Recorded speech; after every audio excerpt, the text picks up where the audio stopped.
6 से 8 फीट ऊंची घास उगाई, जिसे आज हम सवाना के मैदान कहते हैं। ये बदलाव सुनने में सामान्य लग सकता है, लेकिन हमारे पूर्वजों के लिए ये कयामत की शुरुआत थी। जंगल में वे सुरक्षित थे, वे पेड़ों पर चढ़कर एक दूसरे को देख सकते थे और खतरे का इशारा कर सकते थे। लेकिन इस ऊंची घास के समुद्र में वे एक दूसरे को देख नहीं सकते थे। अब जरा उस भयानक स्थिति की कल्पना कीजिए। एक छोटा सा आदि मानव समूह घास के बीच से गुजर रहा है। घास इतनी ऊंची है कि उन्हें आसमान के अलावा कुछ नहीं दिख रहा। वे एक भूल भलैया में फंसे हैं। उनमें से एक आदि मानव थोड़ा पीछे रह जाता है। उसे अचानक घास के अंदर एक गहरी सांस लेने की आवाज सुनाई देती है। एक शेर जो घास के रंग में पूरी तरह छिपा हुआ है, वो दबे पांव शिकार के लिए तैयार हो रहा है। वो आदि मानव खतरे को देख लेता है। वो अपने आगे चल रहे साथियों को चेतावनी देना चाहता है। उसका दिल जोर से धड़क रहा है, पसीना छूट रहा है। वो चिल्लाना चाहता है कि रुक जाओ, आगे मत बढ़ो, वहां मौत है, या फिर पीछे देखो, शेर है। लेकिन विडंबना देखिए, उसका गला उसे ये जटिल संदेश भेजने की अनुमति नहीं देता। वो केवल एक भयभीत चीख निकाल सकता है, आह। लेकिन ये चीख स्पष्ट नहीं है। हवा के झोंकों में उसकी आवाज दब जाती है। आगे चल रहे उसके साथियों को लगता है कि शायद कोई पक्षी बोला है या हवा चली है। वे उसकी चेतावनी को समझ नहीं पाते और देखते ही देखते वो शेर हमला कर देता है। उस दिन उस ऊंची घास के मैदान में खून से लथपथ हमारे पूर्वजों को एक बहुत कड़वा सच समझ में आ गया था कि अब पुरानी दुनिया के नियम नहीं चलेंगे। अब जंगल का कानून बदल चुका है। अगर इस खुली और खतरनाक दुनिया में अपनी प्रजाति को बचाना है तो उन्हें इशारों की दुनिया से बाहर निकलना होगा। उन्हें एक ऐसे हथियार की जरूरत थी जो दिखाई न देने पर भी काम करे, एक ऐसा संकेत जो रात के अंधेरे में भी समझा जा सके। और वो हथियार था स्पष्ट आवाज। उस दिन प्रकृति के सामने इंसान ने अपनी मूक प्रार्थना रखी कि हमें बोलने दो ताकि हम जी सकें। ये इंसान के विकास के इतिहास का सबसे महत्वपूर्ण और दर्दनाक अध्याय था, क्योंकि ये खामोशी अब सुकून नहीं बल्कि मौत बन चुकी थी। उन्हें अभी ये नहीं पता था कि बोलने की शक्ति हासिल करने के लिए उन्हें भविष्य में कितनी बड़ी कीमत चुकानी पड़ेगी। प्रकृति उन्हें आवाज देने वाली थी, लेकिन बदले में वो उनसे उनकी सुरक्षा छीनने वाली थी। ये लाखों साल का सफर केवल एक शारीरिक बदलाव नहीं था, बल्कि ये एक मानसिक क्रांति की तैयारी थी जो आने वाले समय में एक नई प्रजाति को जन्म देने वाली थी। एक ऐसी प्रजाति जो पूरी पृथ्वी पर राज करने वाली थी। लेकिन उस समय वे केवल डरे हुए और सहमे हुए जीव थे जो घास के तिनकों के बीच अपनी जान बचाने के लिए संघर्ष कर रहे थे। और यही संघर्ष उनकी आवाज बनने वाला था। प्रकृति ने उनकी इस मूक पुकार को सुन लिया था और उन्हें एक ऐसा तोहफा देने का फैसला किया जो इतिहास की दिशा बदलने वाला था। लेकिन बोलने की शक्ति हासिल करने से पहले इंसान को एक और बड़ी छलांग लगानी थी, और वो छलांग थी दिमाग का विकास। अभी तक हमारे पूर्वजों का दिमाग काफी छोटा था, लगभग एक संतरे के बराबर।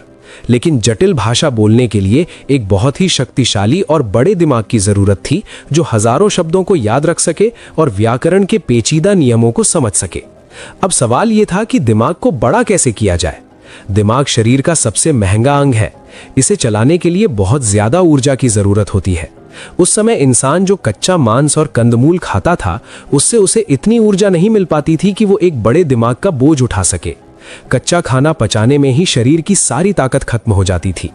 तभी इतिहास के रंगमंच पर एक नई प्रजाति का आगमन हुआ, जिसे विज्ञान होमो इरेक्टस कहता है। ये हमारे वे पूर्वज थे जो पूरी तरह से सीधे खड़े होकर चलते थे, और इन्होंने ही करीब 18 लाख साल पहले उस लाल दानव को अपना मित्र बनाया जिसे हम आग कहते हैं। आग की खोज इंसान के सफर का सबसे बड़ा मोड़ था। आग सिर्फ गर्मी या रोशनी नहीं थी, वो सुरक्षा थी, और सबसे बढ़कर वो इंसान का पहला रसोइया थी। आग से पहले इंसान का पूरा दिन सिर्फ खाने को चबाने में बीत जाता था। कच्चे मांस के रेशों को तोड़ने के लिए उन्हें घंटों तक अपने जबड़ों का इस्तेमाल करना पड़ता था। लेकिन आग ने इस समीकरण को बदल दिया। जब इंसान ने गलती से या प्रयोग करते हुए मांस के टुकड़े को आग में डाला और उसे पकने के बाद खाया, तो उसे एक जादुई अनुभव हुआ। पका हुआ खाना न सिर्फ स्वादिष्ट था, बल्कि वो बहुत नरम था और उसे चबाना बेहद आसान था। लेकिन असली जादू पेट के अंदर हुआ। पके हुए खाने को पचाना शरीर के लिए बहुत आसान था। वैज्ञानिकों के अनुसार पके हुए भोजन से इंसान को कच्चे भोजन के मुकाबले 40 से 50% ज्यादा ऊर्जा मिलने लगी। ये एक बहुत बड़ी जैविक क्रांति थी। अब शरीर को खाना पचाने के लिए कम मेहनत करनी पड़ती थी और उसके पास बहुत सारी अतिरिक्त ऊर्जा बचने लगी। प्रकृति ने इस बची हुई ऊर्जा का निवेश पेट में नहीं बल्कि दिमाग में किया। यही वो दौर था जब इंसान के दिमाग का आकार तेजी से बढ़ने लगा। जो दिमाग 400 सीसी का था वो बढ़कर लगभग 1000 सीसी तक पहुंच गया। ये बढ़ा हुआ दिमाग अब सिर्फ पेट भरने के बारे में नहीं सोचता था, वो दुनिया को समझने की कोशिश करने लगा था, वो पैटर्न पहचानने लगा था। लेकिन आग ने सिर्फ शरीर और दिमाग को नहीं बदला, उसने इंसान के समाज को भी बदल दिया। आग से पहले रात का मतलब था मौत का डर। सूरज डूबते ही आदि मानव पेड़ों पर चढ़ जाते थे या गुफाओं के अंधेरे कोनों में दुबक जाते थे। अंधेरे में बोलना या आवाज करना मना था, क्योंकि आवाज सुनकर कोई भी शिकारी जानवर उन पर हमला कर सकता था। रात का मतलब था सन्नाटा और अलगाव, लेकिन आग ने उस सन्नाटे को हमेशा के लिए तोड़ दिया। अब इंसान जमीन पर सो सकता था, क्योंकि आग की लपटें शेरों और लकड़बग्घों को दूर रखती थीं। आग ने इंसान को रात का तोहफा दिया। अब उनके पास दिन भर के शिकार और काम के बाद खाली वक्त था। वे आग के चारों तरफ एक घेरे में बैठते थे। जरा उस दृश्य की कल्पना कीजिए। चारों तरफ घना अंधेरा है, जंगल से जानवरों की डरावनी आवाजें आ रही हैं, लेकिन बीच में आग जल रही है, जिसकी रोशनी में 10-12 लोग एक दूसरे का चेहरा देख रहे हैं। उनके चेहरे पर आग की लालिमा है और आंखों में एक दूसरे के लिए भरोसा है। ये दुनिया का सबसे पहला सोशल क्लब था, जहां वे सिर्फ खाने के लिए नहीं बल्कि जुड़ने के लिए बैठे थे। वैज्ञानिकों का मानना है कि भाषा की असली शुरुआत शब्दों से नहीं हुई थी, बल्कि इसी आग के किनारे संगीत से हुई थी। जब वे सब साथ बैठे होते थे और किसी को डर लगता था या किसी को खुशी होती थी, तो वे एक साथ मिलकर गुनगुनाते थे। शायद किसी ने एक लय में हुंकार भरी होगी, और बाकियों ने उसका साथ दिया होगा। ये गुनगुनाना या हमिंग इंसान की पहली सामूहिक भाषा थी। ये बिना शब्दों का गीत था जो ये संदेश देता था कि डरो मत, हम सब साथ हैं, हम सुरक्षित हैं। इस संगीत ने उनके दिलों को जोड़ दिया। ये एक तरह की भावनात्मक भाषा थी, जिसमें व्याकरण नहीं था, लेकिन गहरा अर्थ था। आग के किनारे बैठने की ये आदत लाखों सालों तक चली और इसी ने इंसान को एक सामाजिक प्राणी बना दिया। अब वे एक दूसरे के सुख दुख को महसूस कर सकते थे। उनका दिमाग अब इतना विकसित हो चुका था कि उसमें दुनिया भर की जानकारी जमा हो सकती थी। वे अब सिर्फ वर्तमान के बारे में नहीं, बल्कि थोड़ी बहुत यादों के बारे में भी सोच सकते थे। आग ने उन्हें एक समाज दिया, पके हुए खाने ने उन्हें बड़ा दिमाग दिया, और रात की सुरक्षा ने उन्हें एक दूसरे के करीब लाया। लेकिन कहानी में अभी भी एक बहुत बड़ी कमी थी। उनके पास एक सुपर कंप्यूटर जैसा दिमाग तो आ गया था, जो बहुत कुछ कहना चाहता था। उनके पास भावनाएं थीं जो बाहर आना चाहती थीं, लेकिन उनके पास अभी भी वो यंत्र नहीं था जो इन विचारों को आवाज दे सके। उनका गला अभी भी पुराना था, उनका वॉइस बॉक्स अभी भी ऊपर था, उनकी जीभ अभी भी कैद थी। ये ऐसा था जैसे आपके पास दुनिया का सबसे बेहतरीन सॉफ्टवेयर हो, लेकिन उसे चलाने के लिए स्पीकर ही ना हो। वे आग के पास बैठकर एक दूसरे को इशारे करते थे या मुंह से अजीब आवाजें निकालते थे, लेकिन वे अपनी पूरी बात नहीं कह पाते थे। जैसे एक आदि मानव बताना चाहता था कि कल मैंने नदी के पास एक अजीब जानवर देखा, लेकिन वो सिर्फ जानवर की नकल उतार सकता था। वो समय या स्थान के बारे में विस्तार से नहीं बता सकता था। इस बेबसी ने प्रकृति को एक और कदम उठाने पर मजबूर किया।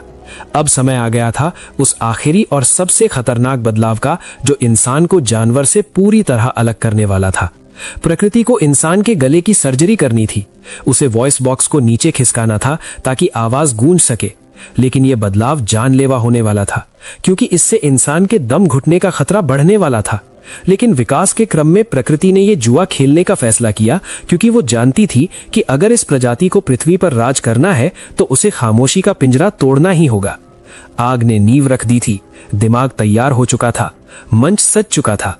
अब इंतजार था उस नायक का जो पहली बार एक साफ शब्द बोलेगा और सन्नाटे को हमेशा के लिए खत्म कर देगा।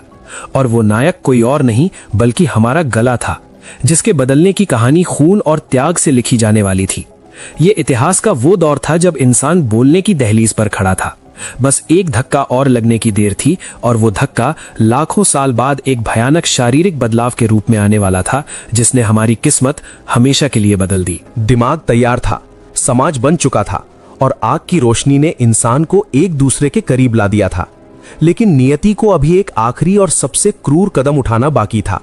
प्रकृति अब हमारे शरीर के साथ एक ऐसा प्रयोग करने वाली थी जो इतिहास में किसी भी और प्रजाति के साथ नहीं किया गया था।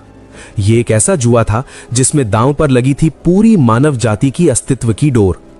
अब हम समय में थोड़ा और आगे चलते हैं।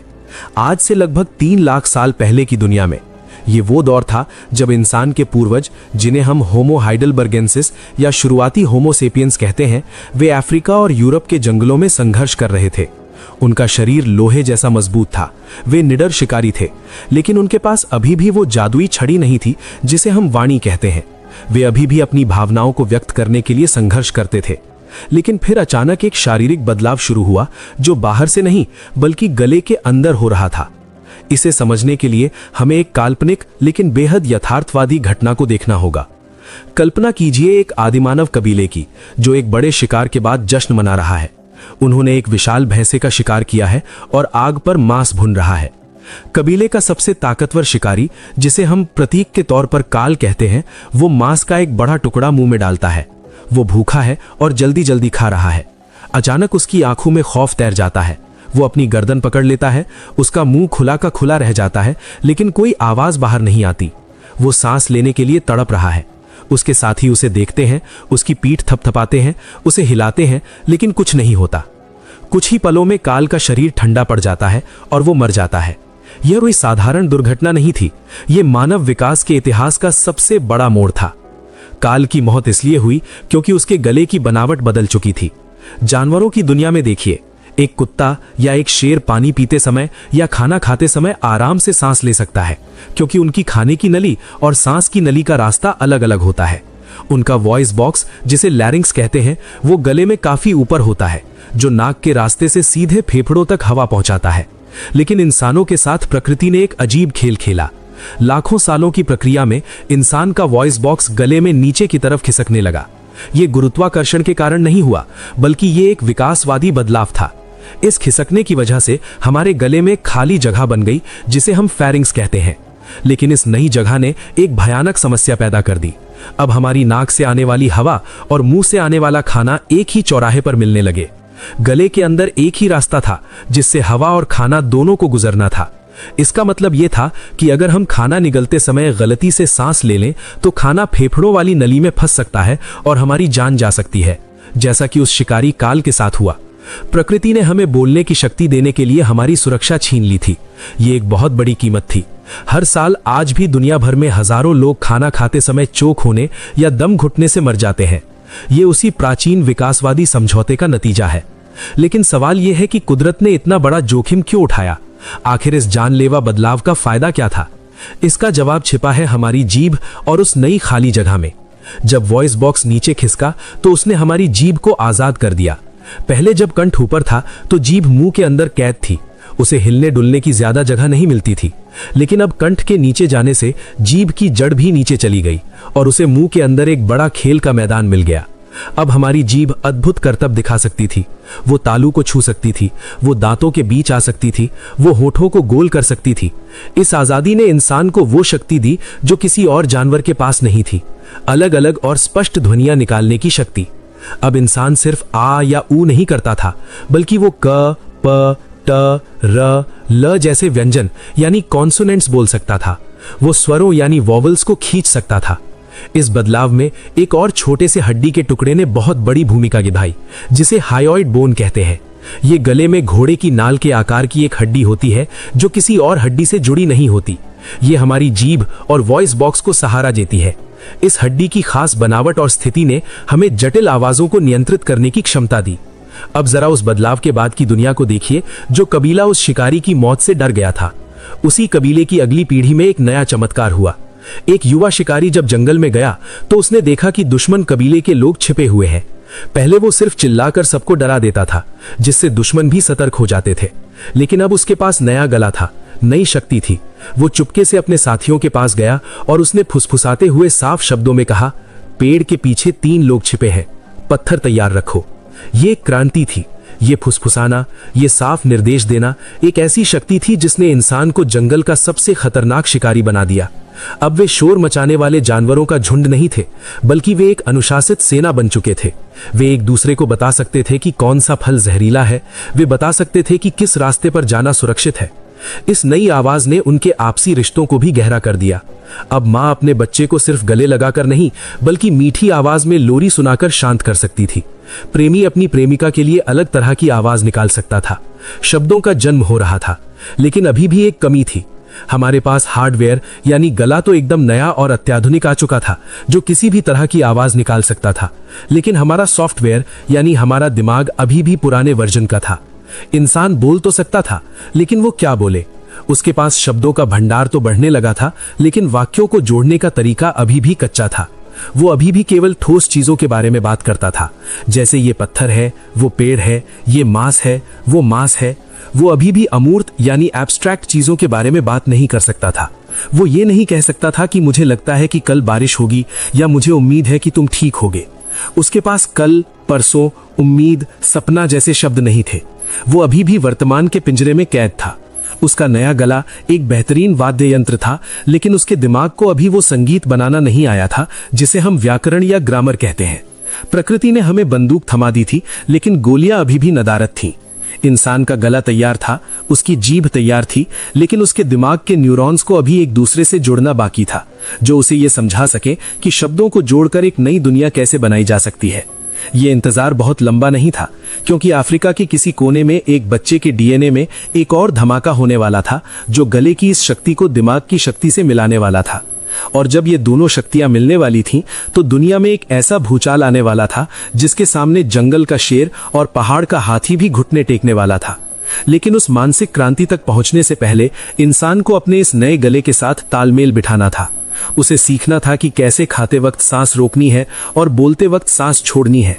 ये एक नई कला थी जिसे सीखने में हजारों साल लगे, और इसी दौरान हमारी भाषा के बुनियादी स्वर और व्यंजन तय हुए। ये वो दौर था जब इंसान ने पहली बार प्रकृति की आवाजों की नकल करना शुरू किया। उसने नदी की कलकल से ल शब्द सीखा होगा, हवा की सरसराहट से स शब्द सीखा होगा, और पत्थर गिरने की आवाज से ट या ड सीखा होगा। हमारा शब्दकोश प्रकृति की आवाजों से भरने लगा। गला तैयार था, मंच सज चुका था, और अब इंतजार था उस महान नाटक का जिसे हम मानव सभ्यता कहते हैं।